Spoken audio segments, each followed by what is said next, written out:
All right, so thanks for being with me. Today is the second in a four-part series for the year called The Basics, Foundations of Judaism. And we did our first session back in August, and it was about the holiday cycle.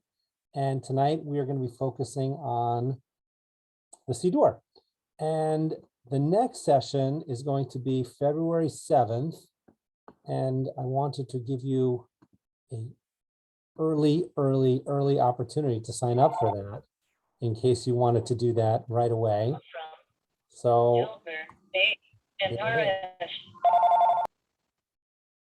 there's a link to the Zoom for that. Maybe we'll have the opportunity actually to be in person for that, but for now we're going to put people, give people the opportunity to sign up on Zoom. This series, The Basics, is really a result of my sense that we just have not offered all that many opportunities in recent years to learn, well, the basics. And while I could give a series, sort of a 6-part or 10-part or whatever part series, once a week for a period of time, that is sort of a basic Judaism class. Instead, I decided to spread this out. And even though it's meant to be 4 parts for this 1 year, my hope is that we'll actually expand it and it'll go beyond that. And there's a lot of basics to learn. And as I try to include in all of the PR for this series, the idea is that this is really for people who, for whatever reason, never learned this stuff, or learned it and either didn't learn it so well. I'm not blaming you, I'll blame your teachers, or it's just been a while and you need a refresher. And so for whatever reason that you are here, I'm glad for that. And I hope you'll be able to learn something today regardless of your background. And so that's the overall perspective. Today, we're going to work on the Siddur, the prayer book. Actually, I just realized, I don't think I mentioned that the February session is on the Bible. So in just about an hour, a little over an hour, we're going to cover, well, a lot of the Bible, at least in an outline form. And that's what we're going to do today for the Siddur. And that's a challenging thing to do. There's so much to say about Jewish prayer and about the Siddur. And so I want to actually start by saying what we're maybe not going to do so much. I think we need a whole session on prayer. This is not really a session on prayer. It's on the prayer book. And there's a big difference and really a big gap between the two. And I think a session on prayer is really a worthwhile session, and I hope to do that in the future. Tonight is more about the book and the structure and the origin of both the Siddur itself and of Jewish prayer. Where does Jewish prayer come from? What are the origins of it? And how did it develop into the institution that it is within the institution of Jewish life, or in particular, the synagogue? So that's what we're going to cover today. We will have an opportunity, of course, along the way to talk about what it means to pray, but to be honest, it's a little bit more about structures. And I think that that's an important thing. I'm not apologetic about that. I think that for some people who come to synagogue, they really feel that the book is not as much of a guide for them. They don't know the signs. They don't know where things start and where things end. And they don't know the origin of it. And by understanding where the prayers come from and how the Siddur developed, we actually can become more comfortable being in synagogue. And, as a rabbi, I'm all in favor of people feeling comfortable and being in synagogue. And so I want to do what I can tonight to help you along on that path.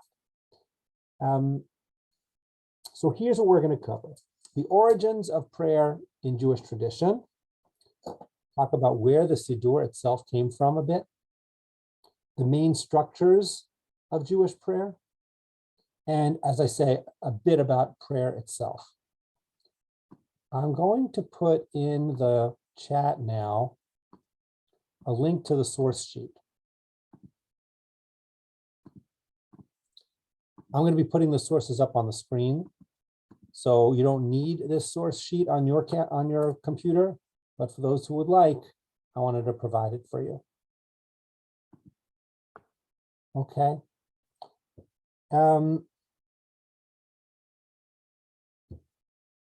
Questions, now that I've completed a little introduction? Any questions or any burning questions that you have already that you would like to be answered sometime within the next hour?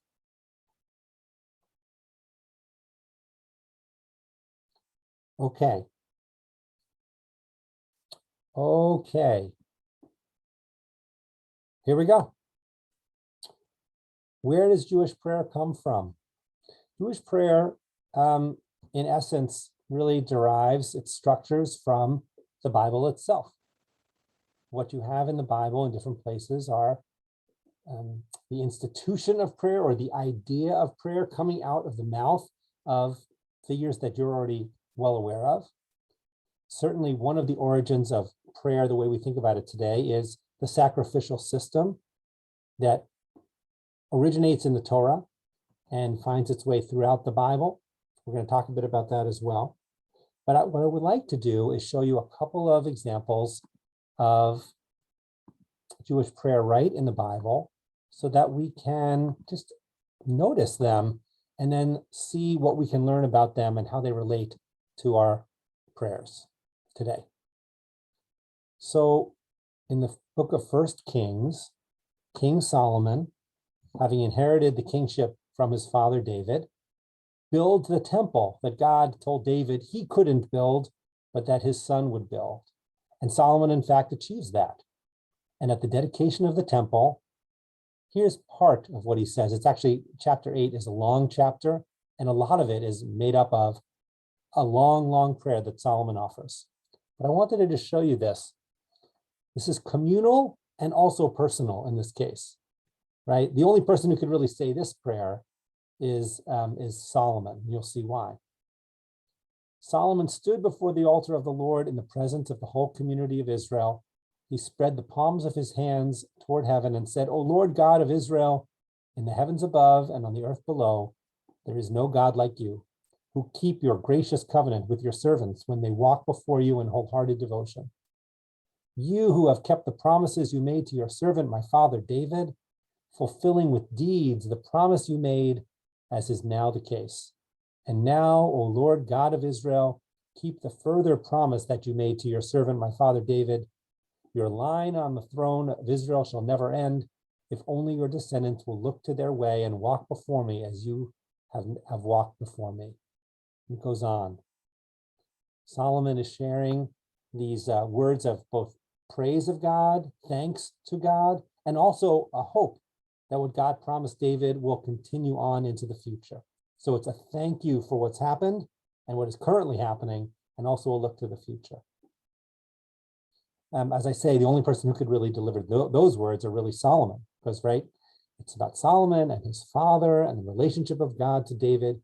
That's not the way we think about most of our prayers in the Siddur today. They're not quite so specific.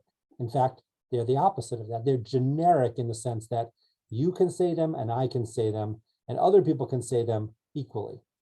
We're going to talk about that a little bit later on, but I want to give you another example of prayer in the Bible. In chapter 1 of 1 Samuel, we have in many ways a foundational text of Jewish prayer. Hannah, a woman who is unable to bear children, comes to, this is before the temple is built, she comes to the shrine basically, and she is praying. In her wretchedness, she prayed to the Lord, weeping all the while.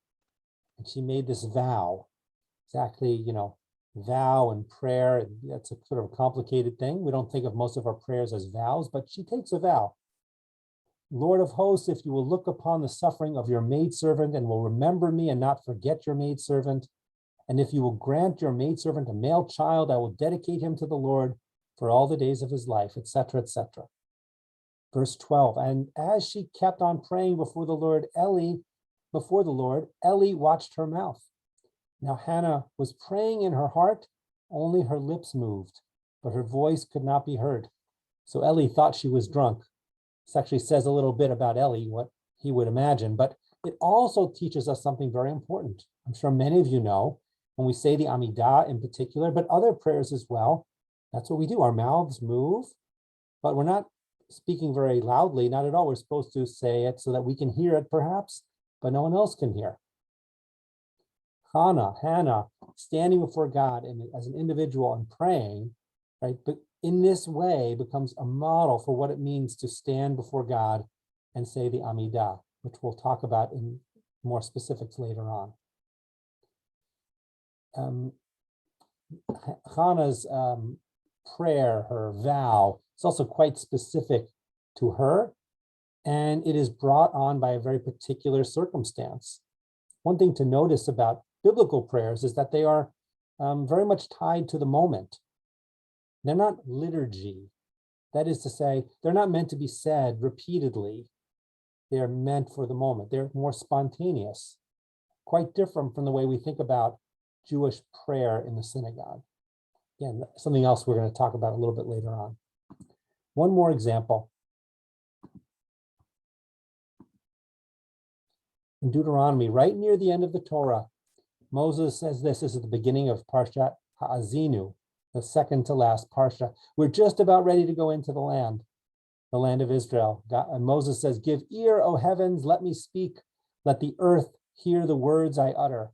May my discourse come down as the rain, my speech distill as the dew, like showers on young growth, like droplets on the grass."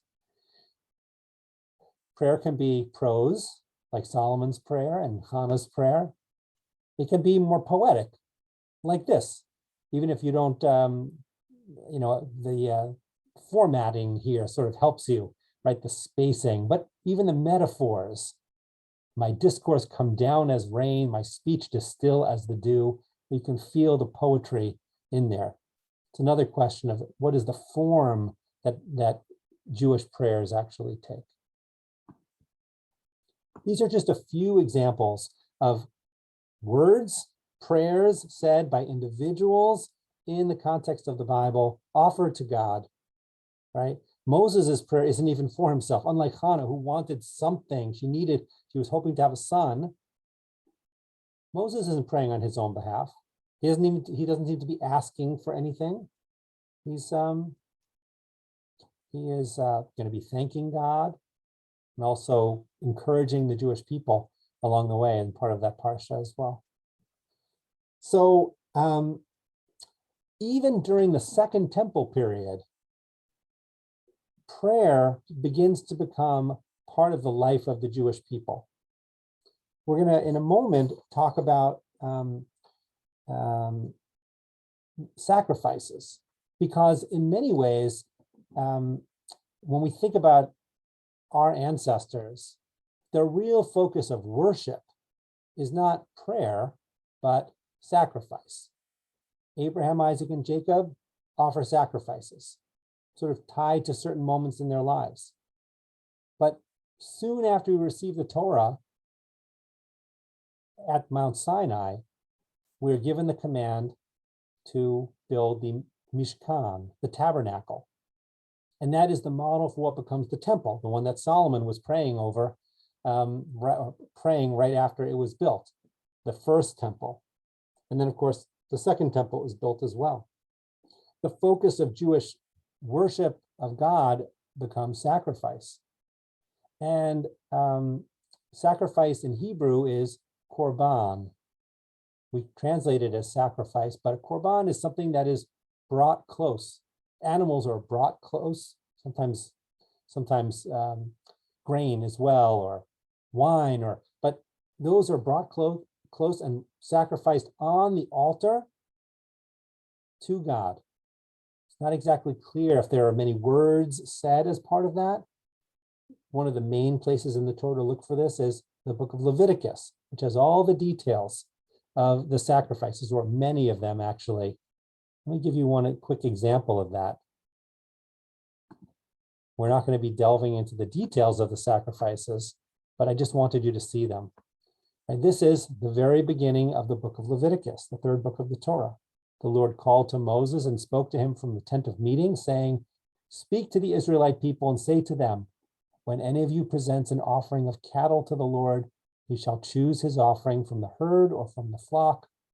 If his offering is a burnt offering from the herd, he shall make his offering a male without blemish. He shall bring it to the entrance of the tent of meeting for acceptance in his behalf before the Lord. He shall lay his hand upon the head of the burnt offering, that it may be acceptable in his behalf in expiation for him. And the bull shall be slaughtered, etc., etc." And then you They deal with the blood and they deal with the meat and they all around the altar. The Torah doesn't say the Jewish people shall come together on Shabbat or every day and offer prayers, but it does say that at the temple or at the tabernacle, we as a community, on behalf of the community, there will be a daily offering, one in the morning, one in the afternoon, and then they burn the rest of the remains in the evening. The Bible, the Torah tells us that those sacrifices are really an essential way that we worship God. It does not talk much about prayer. Okay, so as I was saying a few moments ago, though, even during the Second Temple period, these are like, second and first centuries BCE and into the first century CE when the temple still stood. This is like the time of, think about the Maccabees and the early pre-rabbis and then the early rabbis. We have what have to be called sort of communal prayers. The Jewish community, some of us are in Babylonia, far from the land of Israel, far from the temple, and we are getting together in what is called a synagogue, that Greek word, a Beit Knesset, where people gather together. And we're maybe reading scripture, reading from the Torah, reading Psalms, maybe offering some prayers, maybe saying the Shema or reciting the 10 Commandments. It's sort of an area of modern scholarship trying to figure out exactly what we were doing there. The point of this is that even when the sacrifices were still an important part of the way we worship God, prayer starts to become a communal endeavor for the Jewish people. For the record, even though this whole session is supposed to be about the Siddur, aside from my introduction, I haven't mentioned the Siddur because none of our ancestors were using Siddurim at this time. There are none. Okay, so we end up with individual prayers scattered through the Bible. We end up with individual people offering sacrifices in the Bible. And also, of course, we end up with the commands to offer communal sacrifices right in the Torah itself. There is no sense of communal prayer in the way that we think about it. Okay? So when does that happen? That happens at the time of the rabbis. The temple, the second temple that is destroyed in the year 70 CE by the Romans. And it is, as you know, it is not rebuilt. There is no option for sacrifices. The rabbis take what was already in motion and in process in terms of what it means to pray as a Jew. They link it with the sacrificial system, and they make prayer an obligation, a daily obligation for all Jews, and create the formats that are still a part of Jewish life today. So let me explain that. I'm going to talk for another 2 or 3 minutes. And if you have any questions on anything I've said up to that point, I'm going to pause there for that. So the rabbis talk about the fact that there are 3 times a day that we're supposed to say the Amidah, right? The central prayer, which means that there are 3 services each day. Shacharit in the morning, Mincha in the afternoon, Mariv in the evening. And in the Talmud, that gives 2 explanations for why we have 3 services. One is linked directly to the sacrificial system, because the rabbis are in many ways creating communal prayer to mirror the sacrificial system, because they see it as a replacement for the sacrificial system, which we can no longer do because there's no temple. As I told you a few minutes ago, there's a morning sacrifice, daily sacrifice, an afternoon daily sacrifice, and in the evening, the Talmud says whatever was left of the flesh of the animals was burned on the altar. Morning, afternoon, evening. They also give an alternative explanation with sources to boot. Shacharit, we daven because Abraham got up early in the morning and he davened. Mincha, we daven in the afternoon because Isaac was the one who set Mincha as a time for prayer. And Jacob, who we're going to read about this coming Shabbat, being up late at night, he's the one who set up Mariv. So either the sacrificial system or the patriarchs, but I would say primarily the real lesson here is that our prayer service 2,000 years later is still linked to the temple, very, very thoughtfully and specifically. The rabbis believed in the sacrificial system, that was given to us through the Torah, and even though they couldn't make sacrifices anymore, they linked our prayers directly to that system. I'm going to pause here. Wave your arms around if you're still there. I see your face. Oh, no one's moving very much. Okay, that's great. No questions?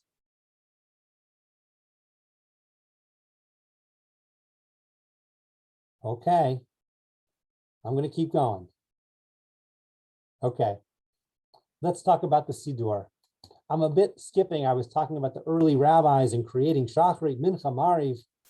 So that's, that first is seen in Jewish texts in the Mishnah, which was completed around the year 200.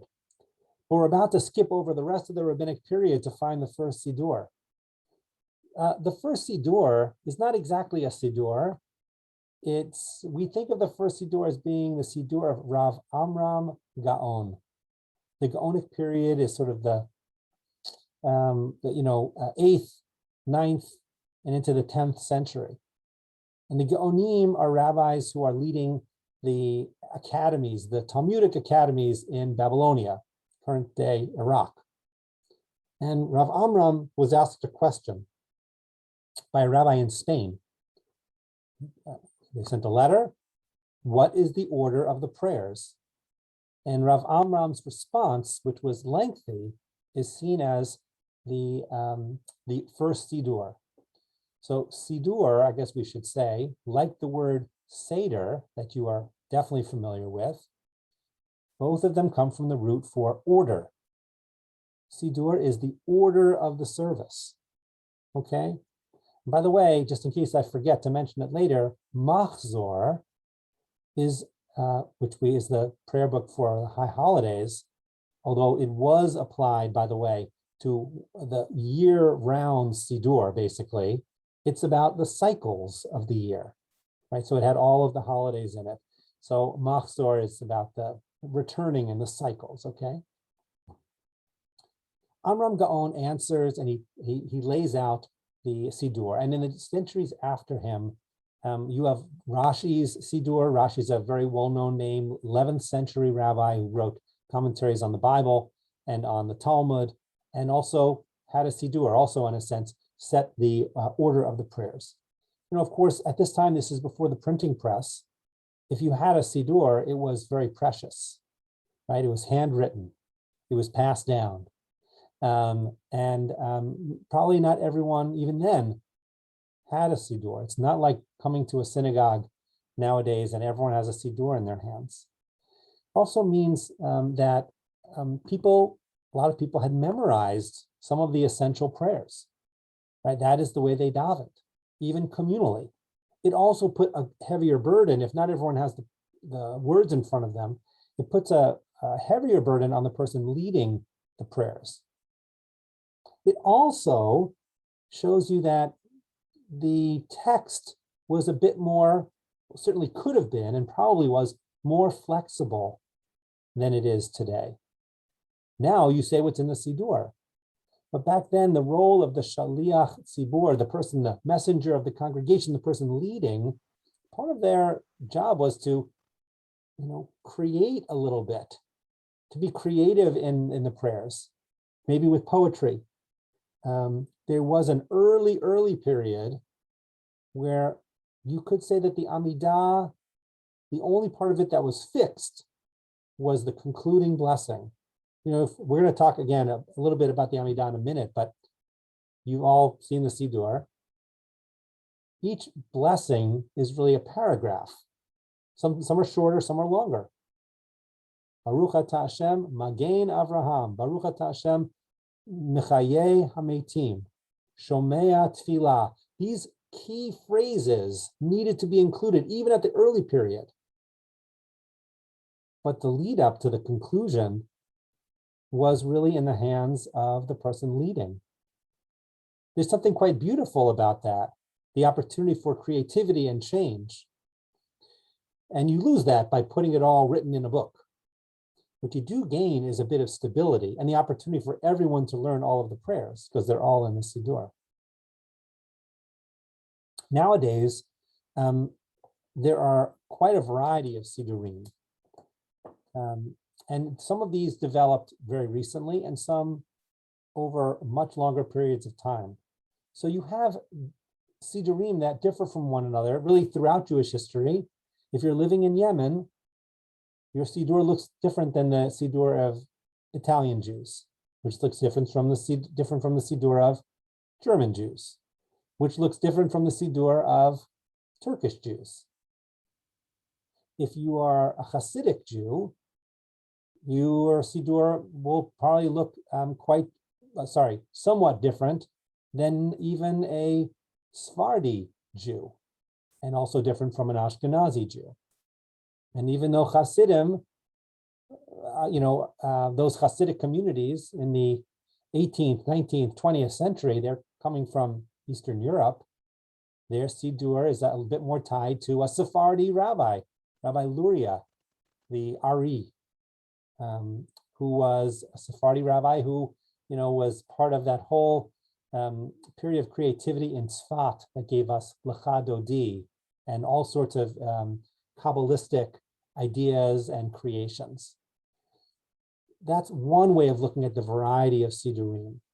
And sometimes, even though I'm stressing right now the variety, the Shema in those Siddurim look the same as our Siddur. Everyone's Shema looks the same. But there might be something different in the Amidah, a word here and there, but the structure will be recognizable regardless. Another way of looking at the variety of Siddurim is to think about this year, 2021.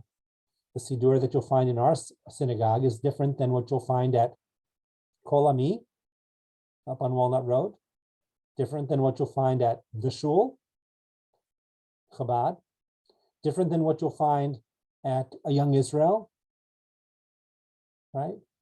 And there are some synagogues that will end up doing a project to write their own Siddurim, which is to say, to have basically the Siddur that you would expect from whatever flavor it is. I'll give you an example. I think both Temple Israel and B'nai Moshe, if I'm not mistaken, I think both of those synagogues have published their own Siddurim just for their synagogue as a project. Both of those synagogues are going to look, both of those Siddurim are going to look mostly like the Siddurim in their movement. Temple Israel Siddur, I imagine, anyway, looks mostly like a Reform Siddur. B'nai Moshe's looks mostly like a conservative Siddur. But sometimes individual congregations have different preferences, and they had the opportunity to do that. By the way, our Siddur, which has Hebrew and English, is already fairly unique in the history of the Jewish people. It wasn't so long ago that all Siddurim were all in Hebrew, right? Then eventually translations came about. German, Russian, you can find translations in every, in every different language pretty much nowadays. But, essentially they were all in Hebrew. And that was one of the beauties of the Siddur, that more or less wherever you went, it would look the same if you're a Jewish traveler, and some people have had this experience. If you know the Siddur pretty well, then no matter where you go, you'll be sort of comfortable with that Siddur. It's not perfect, and you have to, sometimes the individual flavor of the community will have an impact on that.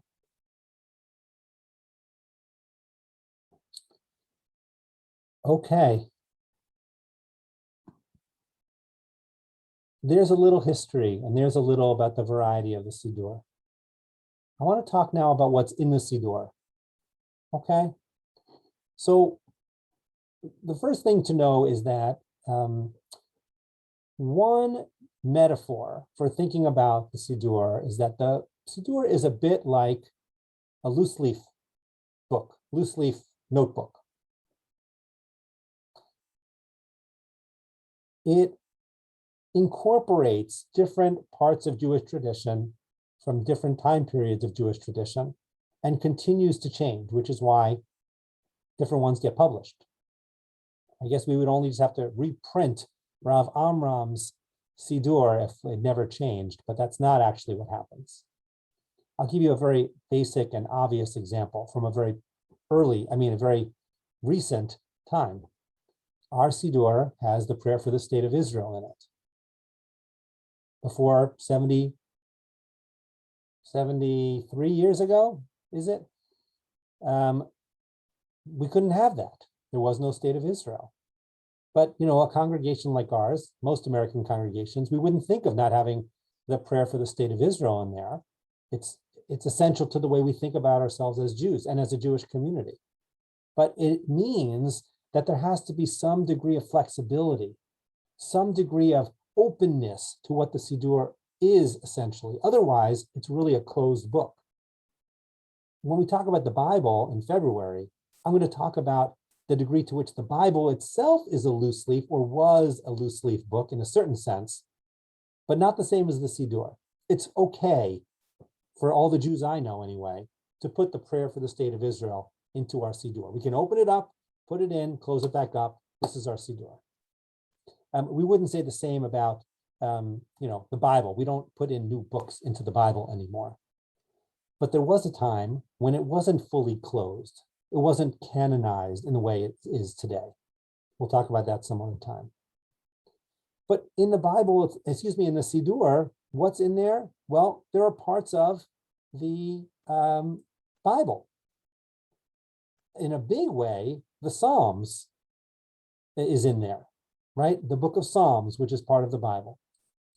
Of course, the Shema, which we're going to talk about too. The Shema is essentially 3 paragraphs from the Torah. It's funny, it's not called the Shema in the Bible, and they're not 3 paragraphs in a row. They're from different parts of the Torah. But we think of it as a liturgical unit because our people said it was, and the rabbis of the rabbinic period, the ancient rabbinic period, said that it is. Talk about that as well. David, you have a question? Yeah, a few minutes ago, you were talking about our Siddur having English and Hebrew.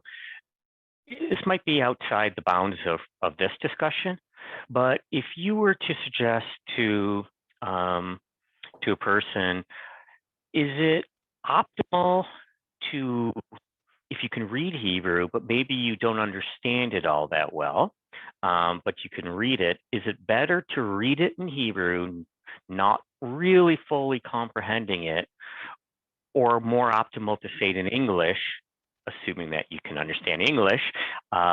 What's your suggestion? Yeah, it's funny. In a very practical way, the answer to this is what I say most Shabbatot, which is, I say, on page such and such, you'll find the individual Amidah. Please, recite it at your own pace in the Hebrew or the English. That's what I say. I think that not everyone and the parts of the tradition wouldn't necessarily agree with me. It's funny.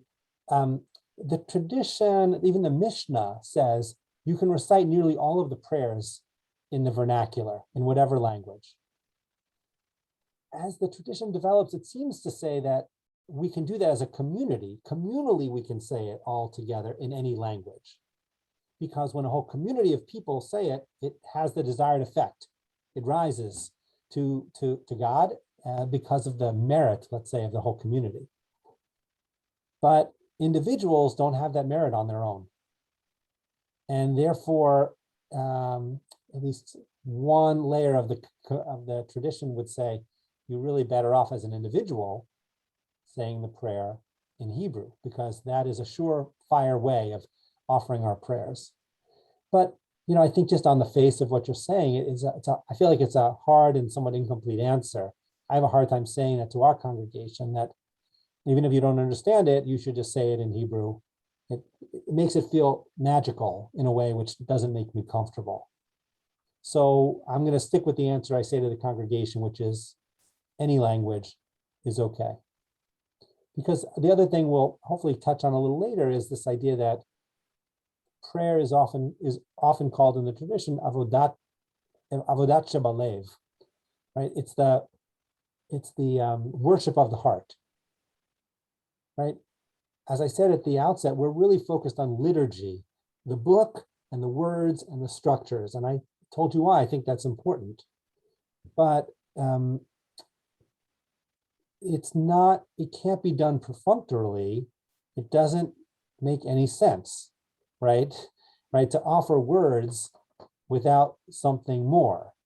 And to offer words that we don't understand is a challenging thing. So, yeah, the real goal should be to know enough Hebrew, right, to be able to do that. And I think there are a variety of reasons why that would be a good thing. In many generations and many places, that is what they did. That's why Jewish education at an early age in Hebrew was important.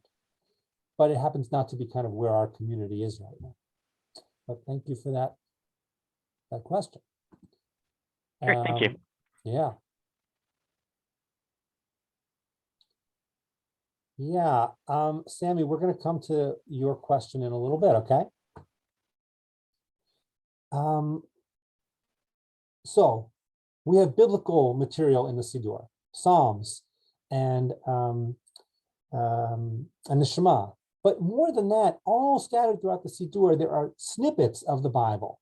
In fact, there's a book which I have never read fully, but it was written by a colleague of mine from back when I lived in Kansas City. And the name of his book was Praying the Bible. And the idea just behind the title itself was that, you know, the Bible is completely infused into the Siddur. And in order to pray properly, that is to say, with understanding, you need to understand where some of these words are found in the Bible. It gives you a clearer sense of what the rabbis had in mind. And there's a lot to that, you know. The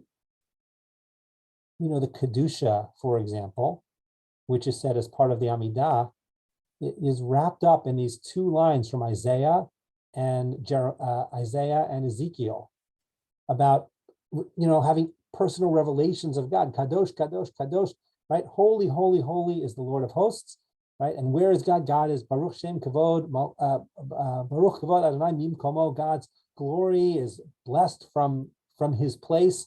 These are words that come out of the mouths of the prophets, and to understand what it is we're doing in the midst of the Amidah, to say the Kedusha, it's very helpful to understand where those words come from in the Bible.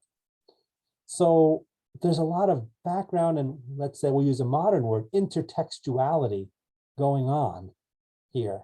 To understand the words in the Siddur, it is really very, very helpful, maybe even essential, to understand those words from the Bible itself. One of the main formats of Jewish prayer, though, is the Bracha, right? That standard Bracha, Baruch Atah Hashem Elokeinu Melech Haolam. While you could make an argument that some of that comes from the Bible itself, it's the rabbis who make that a critical element of Jewish prayer, both in when you say a blessing over bread, over wine, over candles, over whatever, but also, again, if you think about the Amidah, right, it's each one of those paragraphs ends with a Baruch Atah Hashem, right? Praised are you, God, Adonai. And so not only is the Siddur made up of biblical material, but a lot of it is made up of rabbinic material. It is the handprint, the thumbprint, let's say, of the rabbis that is really what creates Jewish prayer the way we know it. From Shachrit, Mincha, and Mariv, as I had said, to the Bracha, to the Amidah, which is this central prayer of the prayer service at every service, 3 times a day, every day of the year. And then you also have, in addition, even from a later period, I mentioned the prayer for the state of Israel, which is modern, but, prayers like Yizkor, it's medieval, right? It's from the medieval period. And there are others as well that come from the medieval period. And it is the rabbis, both in the early rabbinic period and then later on, that continue to structure these elements into the services that we know.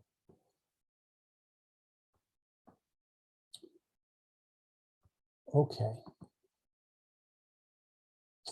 let's take a look at one service, just so you can see a little bit of the structure. Excuse me one second.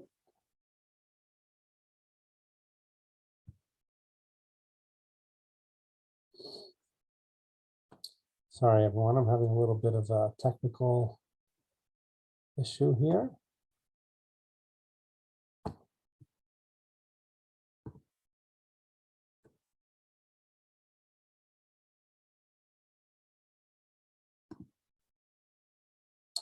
Sorry, everyone, give me one more second, I'll be with you.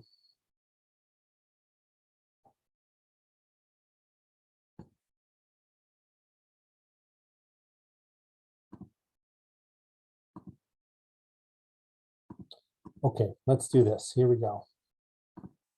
So Rabbi Starr from Shaare Tzedek shared this with me. I'd been looking for some resources a few years ago related to prayer. This might feel a little bit overwhelming. There's a lot on the page, but don't be too alarmed. Okay, you don't have to memorize any of this. So here's what you have here. You have a morning service, shacharit service. And I guess the first thing I'd like you to know, you don't even have to look at the words themselves. Just notice that there are boxes. And what this means is that the shacharit service on a weekday morning is not all one. It doesn't start on this page and end at the other page and it's all one. It's actually made up of elements. And each one of those elements, actually, as you can tell from the way he explains at the top of the page, morning stretches, running the marathon, victory lap. Of course, those are not traditional ways of identifying these elements, but if you look on the far left-hand side, Birchot HaShachar and Psukei de Zimra are definitely seen traditionally as warm up to the main event, which are the larger boxes on the page, the Shema and her blessings, and the Amidah. And by the way, whether it's a weekday morning or Shabbat morning or Yom Kippur morning, this idea of the Birchot HaShachar and Psukei de Zimra as a warm-up, and the Shema and the blessings and the Amidah as like the main event, that's going to hold every day of the year. There will be some changes in what you have on the page, but essentially, this is the same. Okay? If you think about it, this is a weekday service, but if you see right here is the Amidah, and on Shabbat, which is maybe what most people are familiar with, what happens on Shabbat right after the Amidah? Torah service, right? So that's the way it is on Shabbat too. And what happens after the Torah service? Musaf. Now, Musaf isn't done on a weekday morning, but if it's Rosh Chodesh, or it's one of the intermediate days of the holidays, so you would have Musaf even on a quote unquote weekday. Okay? These two elements, the Shema and the Amidah, are really the core. And it is the rabbis of the Mishnah and the Talmud that make them the core. You know of the Shema as these three paragraphs.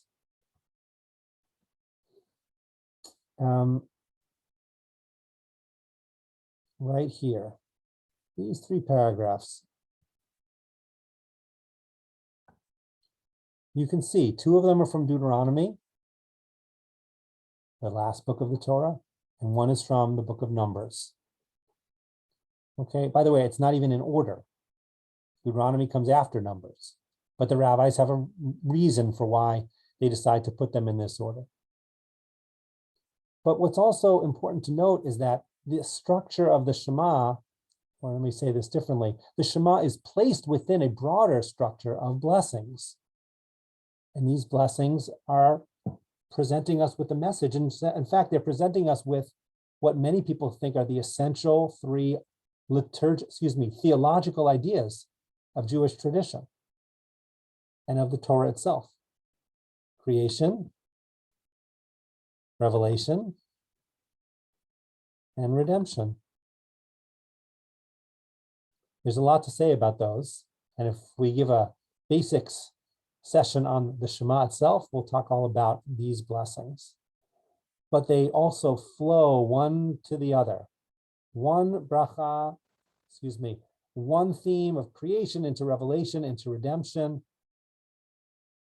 and then into the Amidah. I want to talk a little bit more about the Amidah as well. I think ultimately what I'd like people to take away, of course, is not this chart itself, but the idea both that there are sections of the davening, that they play different roles over the course of a morning or afternoon or evening, and also that they are structured by our tradition. They didn't come directly from the Torah. They were structured by the rabbis and given life by a davening community over hundreds and hundreds and hundreds of years. Sort of reinforced as part of what we do by communities of Jews throughout the world and throughout the centuries. I feel like I want to pause here. I feel like I've said a tremendous amount of information, but I'm hoping some of it is sinking in, and I'm hoping some of it is sinking in. Anyone want to ask a question?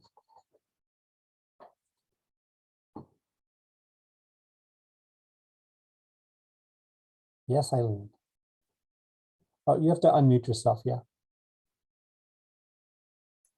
I noticed that they mentioned Tachadun. Yes. And I noticed that on the evening prayers we have them, but when do you say them? When do you not say them? Why are they there? They said something about, I forgot how they put it there, but they said something about Yom Kippur. We resort to Yom Kippur to ask for forgiveness or to confess our sins. But when I do the Tachadun, I don't know when to do it, when not to do it. Some people do it, some people don't do it. And what is the purpose of that there?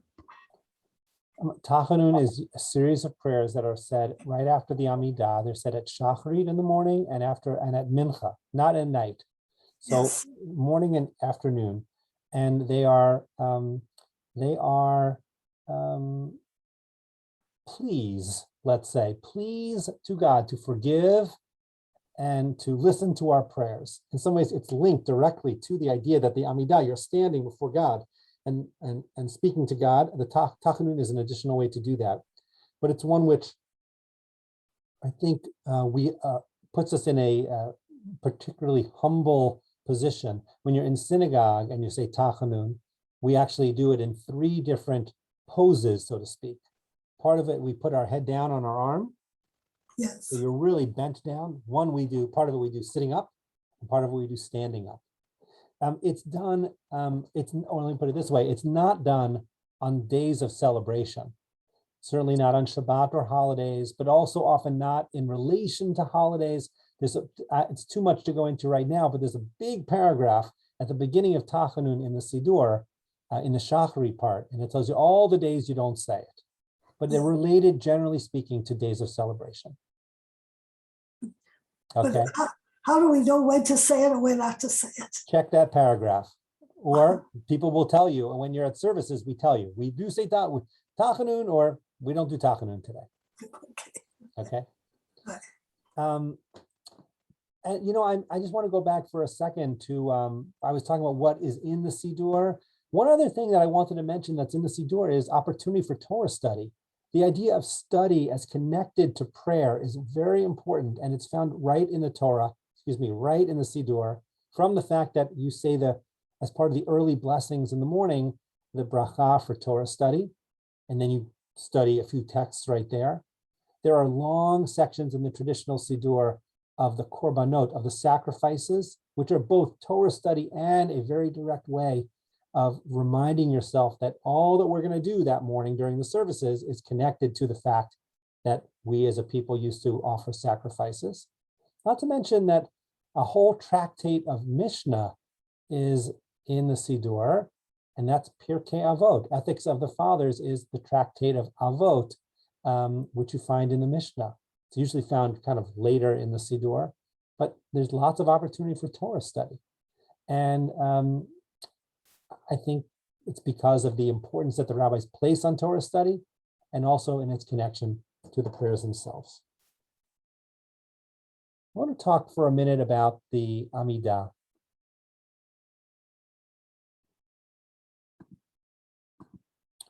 So the Amidah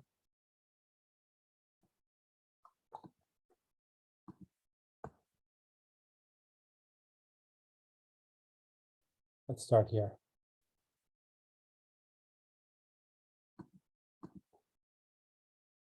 Has three names.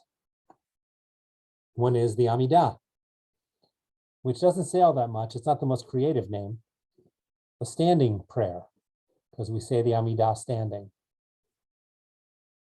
One is Shmona Esrei, which is not only uncreative, but also not all that helpful.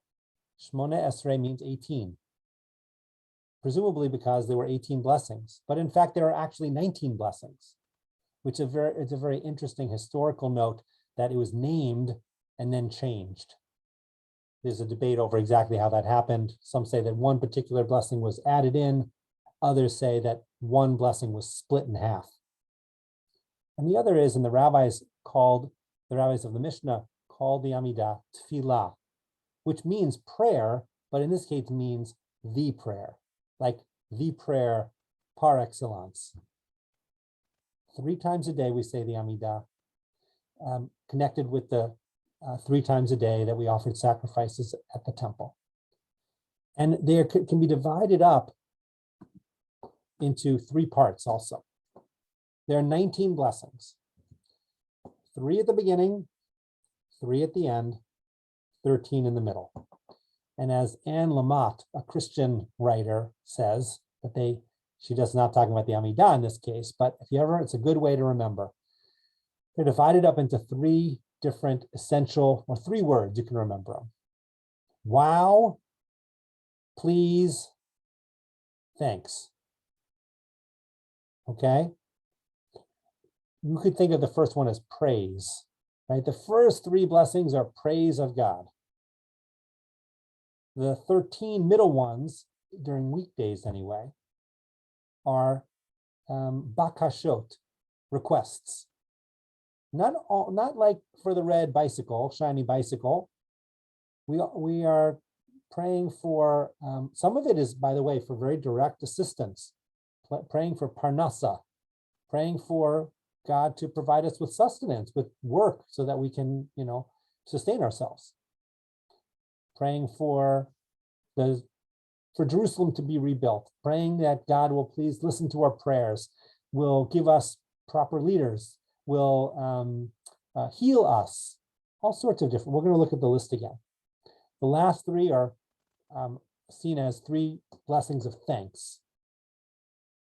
On Shabbat, a day which our tradition says is not a time for asking God for stuff, those 13 in the middle are taken out, and instead, 1 blessing is put in its place, which, by the way, adds up to now 3 and 1 and 3, which is, even for the math challenged, 7, which is a pretty good number for Shabbat, the 7th day. Okay? Let me put that back on the screen so you can see those texts, the list.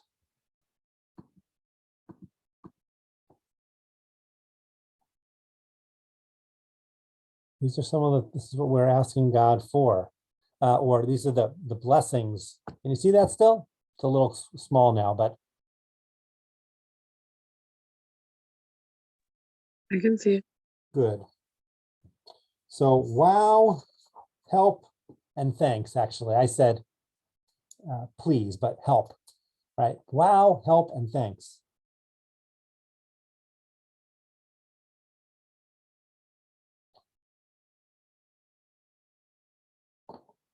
One other thing to remember, I mentioned that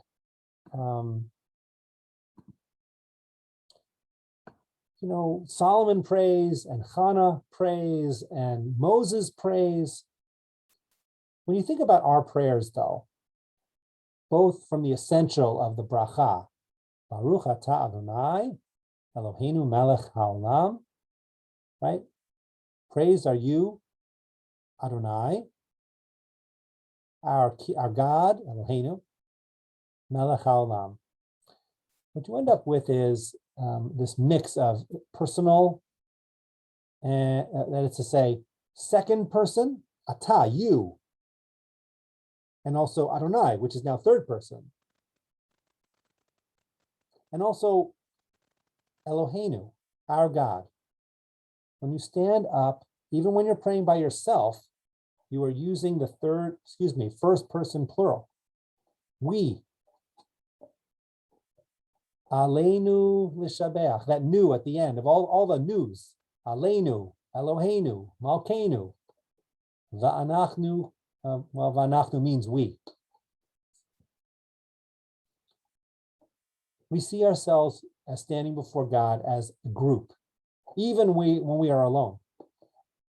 The idea of minyan is essential in so many different ways, praying as a community, so that you have the merit of other people beside yourself, so that your prayers are mixed up, even when they're specific to you, that they are mixed up in the prayers of other people. When you can't daven with a minyan, you're supposed to daven at the same time as a minyan near you is praying for the same reason. There's a certain hubris to assume that you have the right to pray to God, to stand and speak to God. And so, on the one hand, we say, no, I can. Why can't I? Because Elohei Avraham, Elohei Yitzchak, Elohei Yaakov, Elohei Sarah, Elohei Rivka. Who am I standing before you, God? I'm with them. I mean, I'm with them, meaning the people in the room with me, and I'm with them. Abraham, Isaac, and Jacob, Sarah, Rebecca, Rachel, and Leah. I don't stand here alone. That first paragraph of the Amidah, which I meant to put up on the screen, is, that's not the one I want, hold on. That's not what I want either. Hold on one second. Let me get the right page here.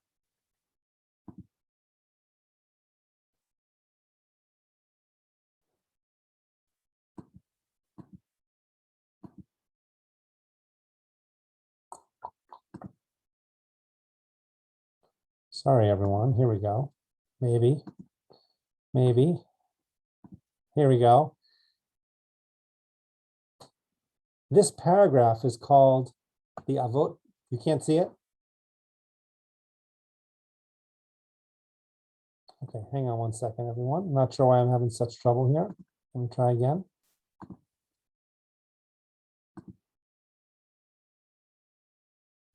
Okay, great. Zechut Avot, or the Avot paragraph, meaning our patriarchs, matriarchs, because it mentions them right here. But it goes along with the idea of Zechut Avot, the merit of our ancestors, that some of that merit sort of flows down to us, allowing us to stand before God with some of their merit attached to us. But I would also say that, an important explanation for a grammatical issue here, and I'll put it in the English, is also important to mention here, because it says God of Abraham, God of Isaac, and God of Jacob. And it's often asked, why couldn't it just say God of Abraham, Isaac, and Jacob? Why does it have to say God of each time? And the answer is generally given that it's because just as each one of them had to craft their own relationship, as much as we want to attach ourselves to them, we too, as individuals, have to craft our own relationship with God.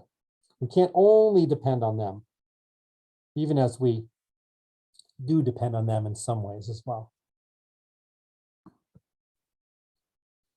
Sort of brings me back to something I really want to make sure we talk about. There are many poles or binaries when we talk about different Jewish ideas, but one is the binary of keva and kavanah. Of the two, the one that's more familiar probably is kavanah. Kavanah is direction or intention. We are supposed to pray with kavanah. We're supposed to do a mitzvah with kavanah, with intention, not just offhandedly. And prayer, especially, which is meant to be from the heart, has to be done with kavanah. But our structure is also one of keva, the fixed nature of Jewish prayer, fixed in time, fixed in words, right? Does that mean that, if you're not at shul and you don't have a Siddur, you can't pray? No. Prayer, individual prayer with kavanah, and this sometimes is surprising to people. Yeah, Jews can actually do that. You can actually just pray. You could use your own words. You could say what's on your mind, in your heart, and you can address that to God.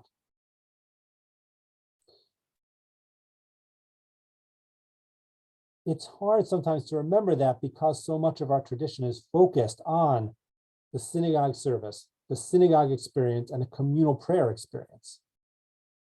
There's nothing in our tradition says that you can just pray with kavanah, with real intention on your own, and then not say the Amidah and not say the Shema and never come to shul. It doesn't say you can do that. We are meant to be praying together. But neither need that be our only experience of prayer. In fact, the Amidah ends after the Sim Shalom paragraph, praying for peace, with an extra paragraph. The extra paragraph was the individual prayer of a particular rabbi from the Talmud, and it was put in the Siddur as a way of reminding us that we too could add our own prayers. But instead, what most of us do is we read his prayer. It's a good prayer. It's not that we shouldn't say it, but the reminder should also be there so that we can say our own prayers, even within the context of the synagogue service. Eileen asked about Tachanun. There's a liturgy to that. But, if there's ever a time to actually say what's on your mind and in your heart, it's when you've put your head down in a sort of crying, humble posture before God, right? That is where that is sort of, it's an open space created for us. And we know from the rabbis of the Mishnah and the Talmud, we know that they prayed, not only the prayers of the liturgy, but they just prayed. It's an underdeveloped part, I think, of many people's religious lives. We focus on the fixed part of it, and then we're unhappy with the fixed part of it. Rabbi Heschel, actually, I meant to tell you this at the beginning. He was a bit of a social critic in a whole variety of ways, and also within our own movement. He went to a rabbinical assembly convention, and he says, we have a prayer book committee, but what we need is a prayer committee. We have a real crisis of prayer. This was in the 60s. He was talking a long time ago, when really, truthfully, a lot more people prayed and a lot more people knew how to pray. All the more so, which again is a little bit of an explanation for why I started where I did, which is to say, we also need a session on how to pray, not only on the structures that we talked about today. But this was the choice that I made about today. But I hope we'll have additional opportunities to learn together. So I'm going to pause in just another second for a final round of questions, but let me sum up before we do that. The Siddur, as a loose leaf, using that metaphor again, has in it biblical words and biblical ideas, rabbinic words and rabbinic ideas, and the words and ideas of generations of Jews. It's meant to be a gift to us as a way of helping us pray. It's meant to spur us to add our own prayers and experience prayer. And the regularity of Jewish prayer, while I think for some people, I didn't really say this, it's not so much summary as a new idea. For some people, it feels, the obligation feels heavy and not always welcome. I think many people would agree when push comes to shove, whether they pray or don't pray, that if there wasn't an obligation to pray, they might never do it.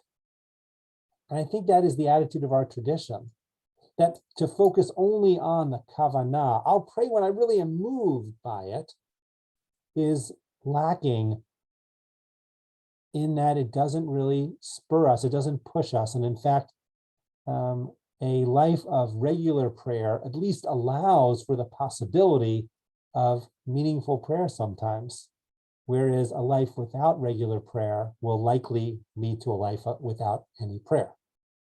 And so I see our Siddur as like a real opportunity and a gift to us. And, you know, another time, maybe for a third session, after we talk about what prayer really is all about, we might also talk about, you know, the degree to which our structures, even within our own synagogue or the modern synagogue, encourage us to really tap into what's most beautiful about our prayers and the Siddur and the opportunity it provides, and to what extent there are challenges to the experience because of the way our community is structured. Okay, let's see what other questions people have.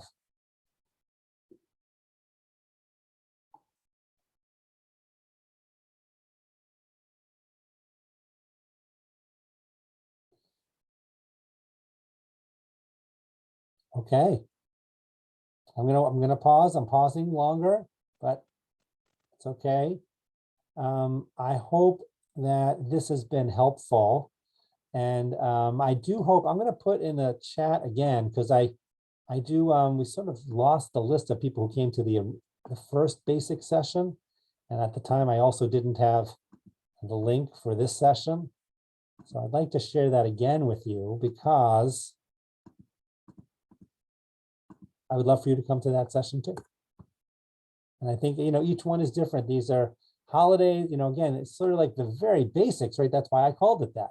Holidays, prayer, Bible, and the last one we're going to do for this cycle is the life cycle, which I'm not sure how we're going to do the whole life cycle in an hour, but again, it'll be schematic and just sort of the outlines.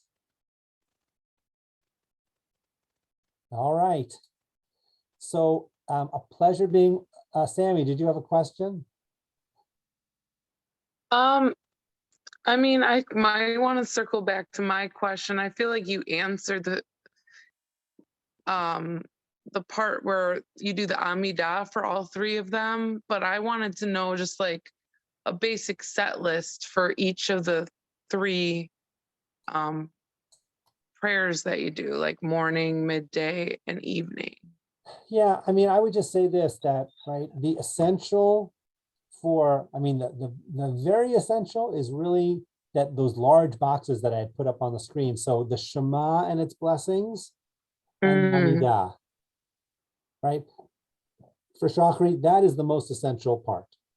And if you wanted it shorter, I would say that the Shema itself, right, those three paragraphs, and the Amidah.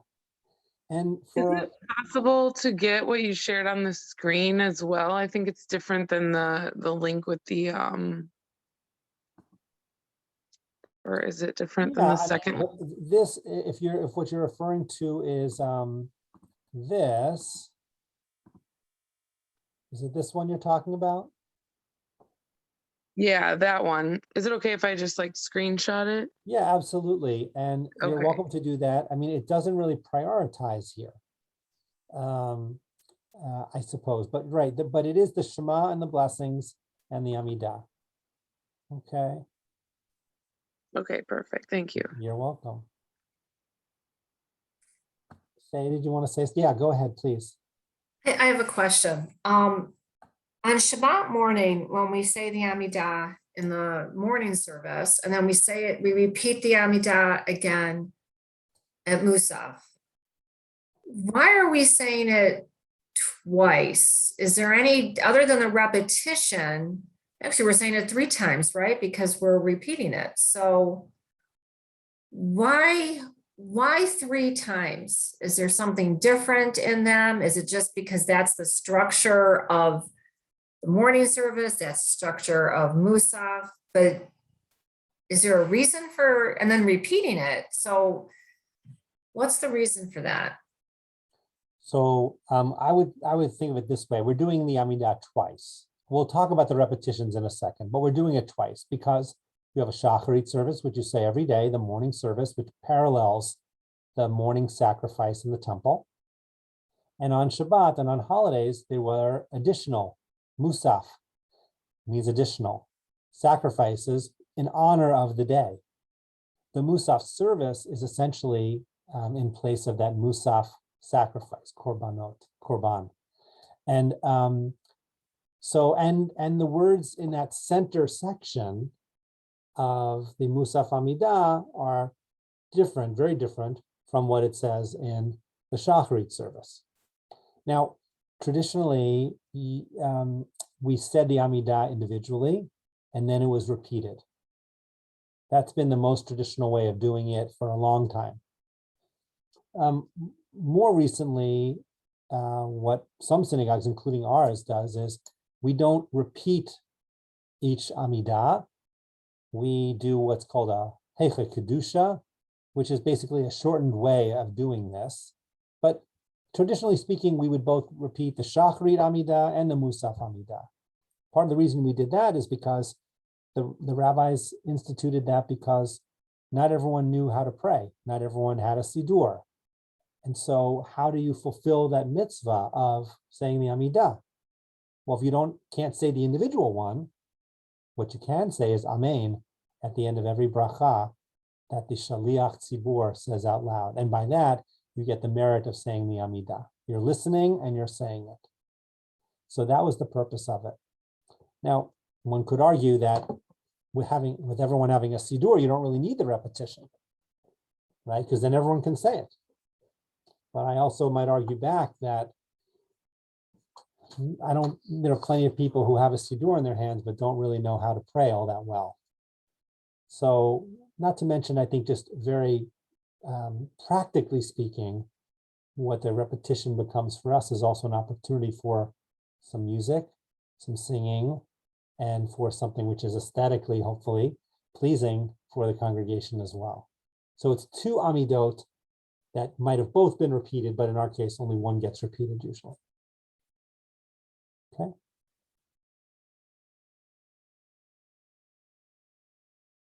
All right, everyone. Thank you so much. Pleasure to be with you. Everyone. Thank you. That was so good. Okay, thank you. See y'all soon. Thank you.